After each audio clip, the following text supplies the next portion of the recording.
Hello, Logan Ryles here. And recently, sometime last year, I did a frequently asked questions video. And I just talked about some of the questions that I get quite often and thought I would answer them all in video so that more people could get those answers directly. And it was a lot of fun, and I've had a lot more questions, and so we're gonna do another one. So welcome to my home office. This is where I craft the stories most of the time, and I've got a little stack of questions here, and yeah, let's dive right in. So the first question, actually, before I dive back in, a lot of these questions were collected from my newsletter. So I have a newsletter I send out every month, and it's just updates and behind the scenes stuff and a lot of giveaways and things like that. It's a lot of fun. And a lot of these questions were collected. In fact, the stack of questions here was collected from that newsletter.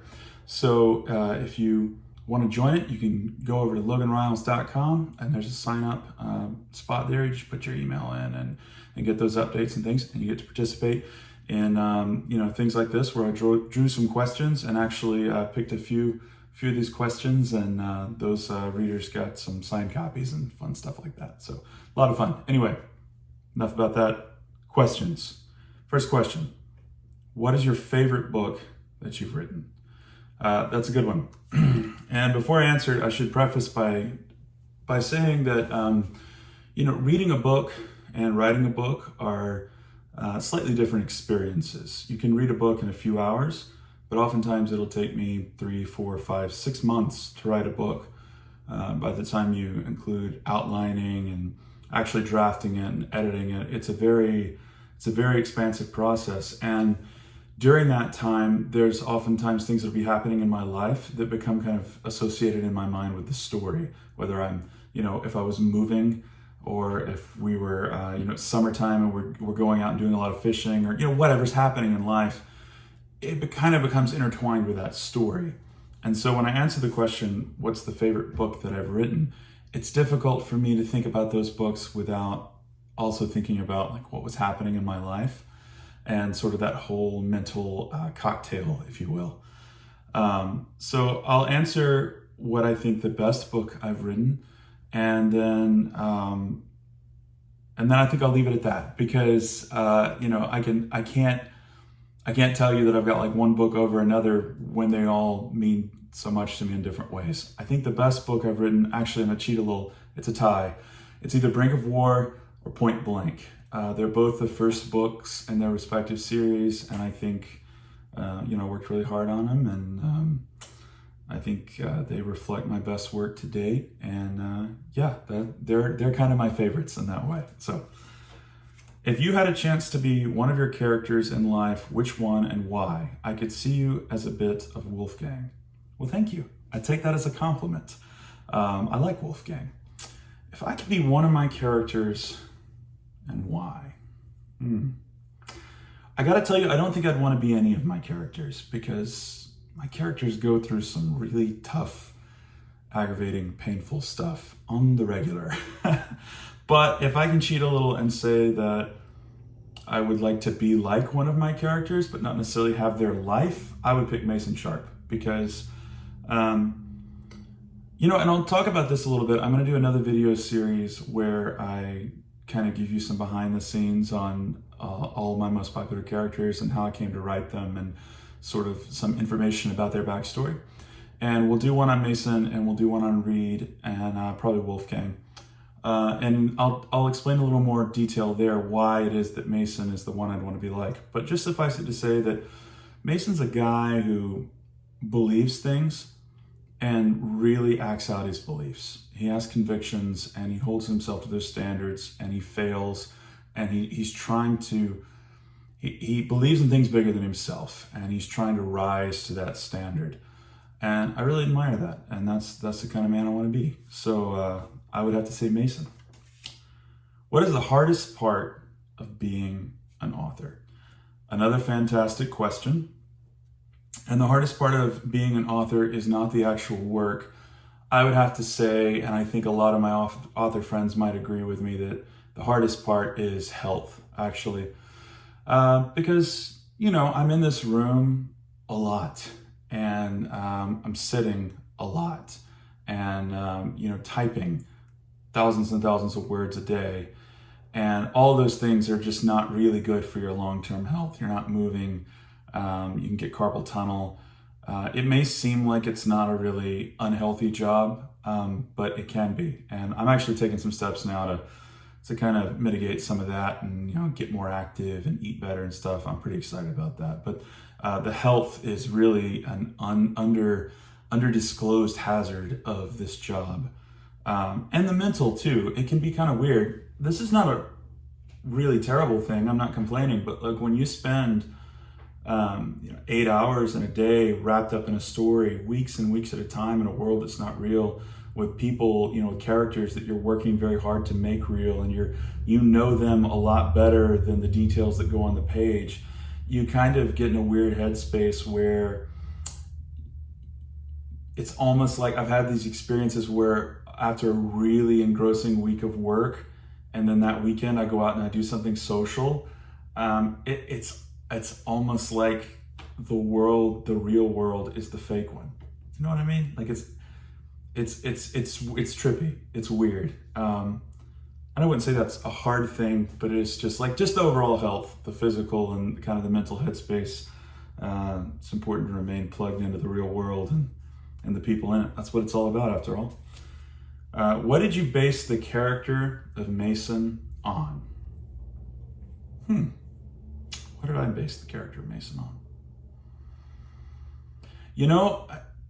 Mason has been in my head for so long. I was planning his character, 2017, maybe, was when he first started kind of kicking around in my head. And the high level version of that, I won't get into too many details, but at that time I was just, going through some tough stuff in my life, sort of unhappy in my career, and I had some pretty significant health issues that I was working through, and some just stuff like that, stuff that a lot of us go through and that are just challenging. And I had this thing one day where I was like, what would it be like to just put all this down and just hit the road? I love being on the road. I've loved being on the road my entire life, but particularly after some young adult experiences I had where I did a lot of traveling. I just love being on the road. I love exploring America. And I was like, what if I just take all this that's going on in my life and just leave it behind and get on the road?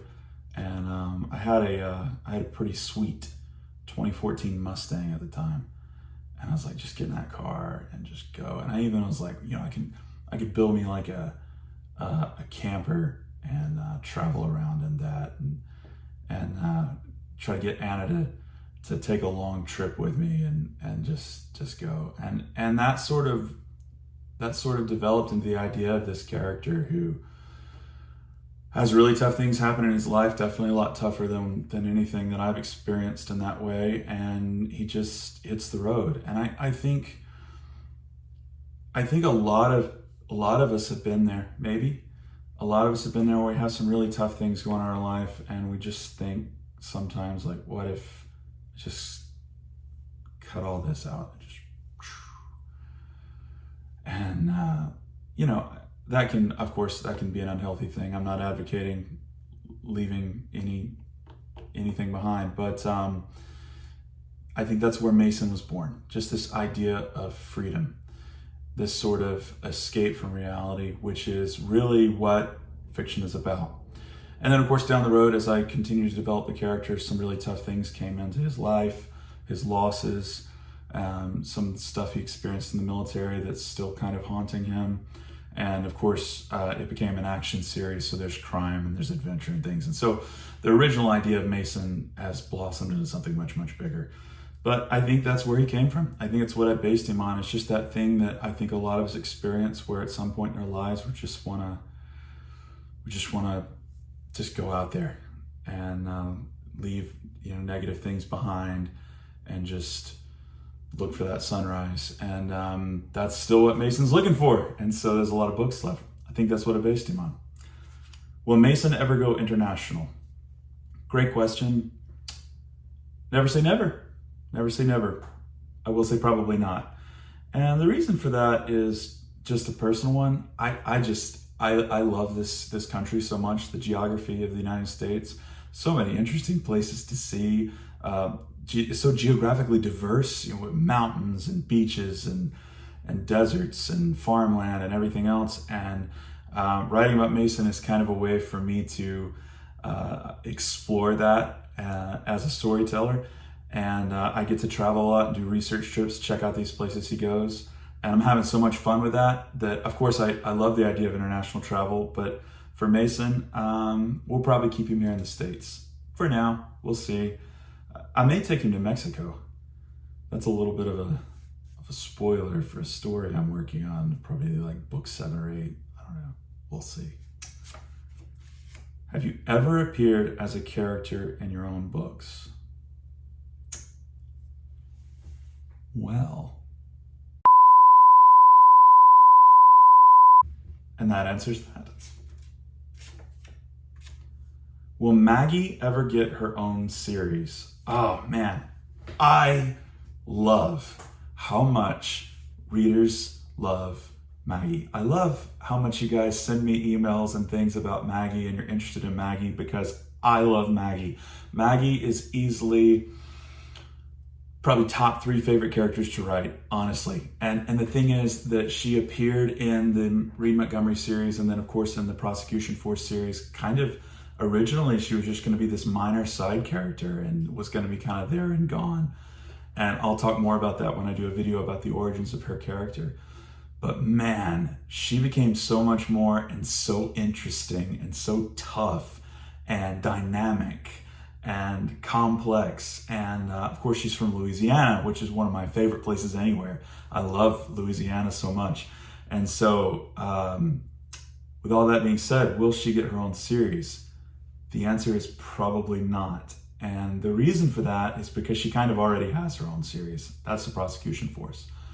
When I chose to write the Prosecution Force series, I had ideas for another series that would involve Reed and some of the other characters, but probably wouldn't have involved Maggie. One of the reasons I chose to do the Prosecution Force series was because I really wanted to write more about Maggie.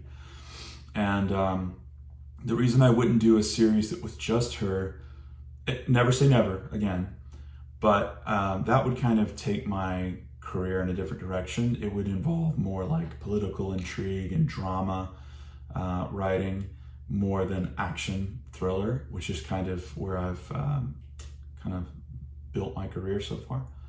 And I'm real happy with where I am and where I'm growing. And so would I give her own series? Probably not.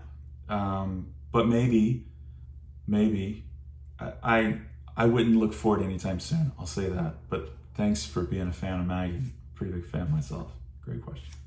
Where's the best steak you've ever eaten? Okay, so this question comes from someone who knows me quite well and knows that I love a good steak. And I had a thing for a while whenever I would travel around doing research trips, I would always try to find a great steak. And that was kind of my treat on a research trip. And I've kind of stopped doing it because Annie and my brother-in-law my brother-in-law's local, and they're both really passionate about cooking steaks, and they're both really good. I mean, crazy good. And so because of that, it's kind of hard to find a restaurant that measures up. I did have a really great ribeye in Jonesboro. I believe it was Jonesboro. I may be misremembering. I believe it's Jonesboro. It's in Louisiana, kind of north central Louisiana. I don't know what they call that part of the state. The top part of the state, kind of over there near Texas. Anyway, a place called Bovines. I believe it was in Jonesboro, and it was amazing. It was really good. It was exceptional. So I'll say that one as far as eating out is concerned. Last question. Oh yes, I chose this question. This was a question submitted by a reader who also must know me quite well and know that I enjoy professional sports. And so this one made me laugh, and I thought I'd wrap up this FAQ with one that's just fun and has nothing to do with books. So the question is, okay, who will win the Stanley Cup, the World Series, and the Super Bowl? If you answer correctly, I will sign one of your paperbacks in cursive. What could be more enticing? Well, that is an amazing offer. And I'll have you know that if I correctly guess all three of these, I will be holding you to that offer. I will expect that signed copy. All right, so beginning with the Stanley Cup. Gotta be honest, I'm from the South. Never have been big into hockey. I think I'd probably like it if I got into it, but I don't follow it real well. So I'm gonna go with Tampa Bay Lightning because I know they've been in they've been in all three of the last Stanley Cups, have they not? And they won two of them. I think the Rockies won last year. Is that right? So yeah, I'm gonna go with Stanley Cup. We'll go with Tampa Bay Lightning. I like it. The World Series, baseball. Baseball is fun. I grew up going to see the Montgomery Biscuits, which is a minor league team in Montgomery, Alabama. Their logo is a biscuit. And they had this is such a tangent, but they had a UTV, like a utility vehicle that would orbit the baseball field, and they had a t-shirt cannon that they would fire into the stands, but they weren't firing t-shirts. They were firing biscuits, and like hot buttery biscuits all wrapped up in foil. And yeah, people did eat them. So anyway, baseball's fun. I like baseball. World Series, I'm going to go with the Atlanta Braves. I think the Atlanta Braves will win it all this year just because I like Atlanta sports and the Braves are looking pretty good, and why not? And then finally for the Super Bowl. So I'm a Falcons fan, which is tough. It's tough right now. Mrs. Ryles is a Chiefs fan, which is not tough right now. Who do I think is going to win? I'm going to exclude those two teams from my predictions because I can't pick against Mrs. Ryle's team, and the Falcons are not going to the Super Bowl this year or in the foreseeable future. Hopefully, we'll see. I'll go with the Bengals. I'll say the Cincinnati Bengals. I think it's a really cool team. I think Joey B is an amazing quarterback. He's so much fun to watch. And I think that as they narrow down on having to write him a very, very, very large check, their window of opportunity to win it all is kind of narrowing a little bit. And so I think they do it this year. I think they were real close. They've been real close for a couple of years now. I think this year they won it all. And so that's it. Tampa Bay Lightning, Atlanta Braves, Cincinnati Bengals. I like it. And that's all the questions I had for today. Thank you for submitting questions. Thank you for being a reader. Thank you for being a fan. I appreciate it more than you'll ever know. I'm so thrilled to bring you these adventures. I have a lot more adventures coming. We've got Endgame, which is the third Mason Sharpe, and that'll hopefully be here in late May or early June at the latest. We've got That Time in Bangkok, which is the new Wolfgang Pearce novella. My Wolfgang Pearce fans have been asking for the continuation of that saga to kind of fill in some holes in his story, and I've promised it for a long time. It now is coming. There's going to be 3 more novellas, and the first of the 3, That Time in Bangkok, probably releasing in late June, early July. We'll see. And then, of course, Failed State, which is the 4th book in the Prosecution Force series, which is coming August 15th. And we are so excited about that. We've got audiobooks dropping. In fact, Takedown, the second Mason Sharpe book, just dropped on audio. And Gary Bennett is working his way through the Prosecution Force series, and Kyle Tate has very generously agreed to finish out Wolfgang. So much is happening. I'm so excited. I'm so grateful. Thank you. Thank you so much. And if you have more questions, let me know, and I can get you answers. And if I get popular questions, then we'll do another FAQ video. But in the meantime, thank you for everything. I hope you continue to enjoy my books and continue to enjoy the venture.